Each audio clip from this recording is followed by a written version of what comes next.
But for now, I'd like to ask you, Maggie, for your perspective here as well, because I understand that you you experienced some medical emergencies as well during the past couple of months. Perhaps you could tell us a bit about it. Yes, absolutely. And I cannot agree more with the importance of having a medical insurance, especially after what I've been through. So I'm just going to share my personal experience.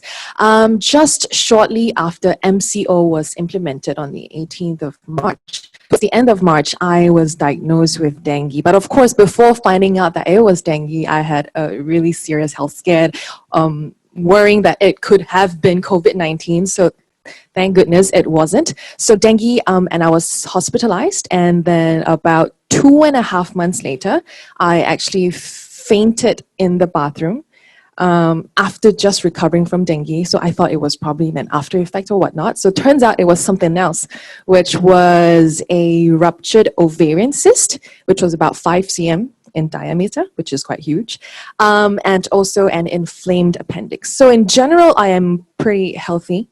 I eat well. I exercise very regularly. So it's true when they say malang tak berbau, you just don't know when things like that could happen. Well, they are called emergencies for a reason. So, but of course, there was some hiccup with my coverage at that time. So unfortunately, I had to pay for my own medical fees, which were quite a large sum because it involved surgery. But at the end of the day, what I've learned is that having a emergency fund, even if you don't have insurance, is so important to have savings for this, because I feel like not a lot of people do have that. But I'm glad that I do have insurance coverage at this point. Yeah. Well, it's good to hear that you've come through your medical emergency. Yes, I'm glad it's all over. It's been about a month since the laparoscopy, so yes. So, I mean, obviously we've talked about the fact that this was unexpected. It was a complete emergency. Yes. There was no indication beforehand. No. But looking back at it, what would you have done differently? I think in my case, I wouldn't have done anything differently apart from making sure that, my insurance everything was in check, because that's so important. Because sometimes we just forget that, you just kind of leave that at the back of your head that yeah, I'm covered, but what kind of coverage are you getting, and what are the policy that you have, the details. You should really, really understand your own policy if you have one.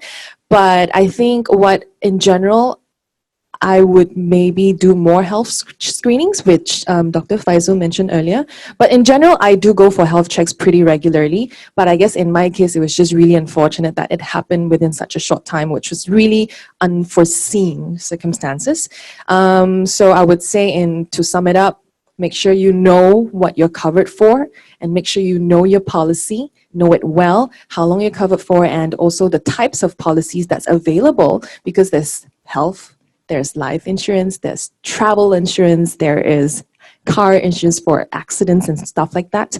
And of course, please go for your health screenings, because I notice a lot of my friends, they have never, ever been for a health screen. It's really appalling. I'm like, no way, are you serious? And because I do have a following on social media, and I did put up a poll asking, have you ever been for a health screen? 80% said, no, I've never been. That's just based on, my personal following, and that was very shocking to know. And I guess that comes back to the health-seeking behaviors that you were talking about, right, Dr. Faisal? So perhaps you could weigh in on this as well. Talk to us a little bit about the health literacy that you've seen amongst the Malaysian population. I mean, not just when it comes to health-seeking behaviors, but just, at a population at large. What has been your experience? All right. So the NHMS 2019 also asked a question assessing the level of health literacy among Malaysians, adult Malaysians. And the data showed a third of Malaysians have inadequate health literacy. So when we talk about health literacy, it's not just about awareness and knowledge. It is how you actually consume the information, digest it, and then actually practice it. So it has different dimensions. It is not just about awareness and knowledge.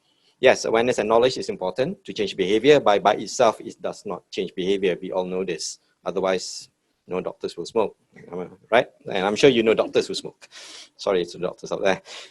well, my friends anyway. All right, so talking about health literacy, and then perhaps before I talk about health literacy, perhaps I'd like to, just chip in on about the financial part about health. NHMS 2019 also showed that about Malaysians spend about 5.1% of their overall household expenditure on health. And our data shows that from NHMS again, 22% of Malaysians, only 22% have health insurance. And we did ask among those who do not have health insurance why they don't have any health insurance. 36% felt it was not needed. And an additional 43% says they can't afford it. In a way, I would say this is a measure of priority. How do you prioritize health? That's one, right? And the other is what's the responsibility of the government in providing quality care to its population. I'm sure you have heard of universal healthcare coverage, universal healthcare with the UHC. So I'm not going to touch on UHC, but besides the financial investment that you need to put in your health, I'd like to touch upon the investment that you need to put upfront to prevent disease in the first place, because a lot of diseases can be prevented, especially non-communicable diseases. Maggie touched upon dengue just now. Dengue obviously can be prevented. And despite knowing how to prevent dengue, it is still what we call hyper-endemic in Malaysia. It is pretty common. You get it in not just in the lower socioeconomic class, segment of the society, even in high, and I assume, for example, when you set your data on health screening, I'm sure those people who follow you of the middle and higher socioeconomic, and you can see health literacy. So coming back to health literacy, it doesn't really correlate to how well educated you are or how well off you are. These seem to be prevalent, cuts across different segments of society among Malaysia. So I'll stop there first. All right, thank you, Dr. Faisal. And I guess basically what it boils down to is that prevention is better than cure, right? And you talked about the investment that Malaysians need to put into their health, not just from a monetary perspective, but also from a time and energy perspective.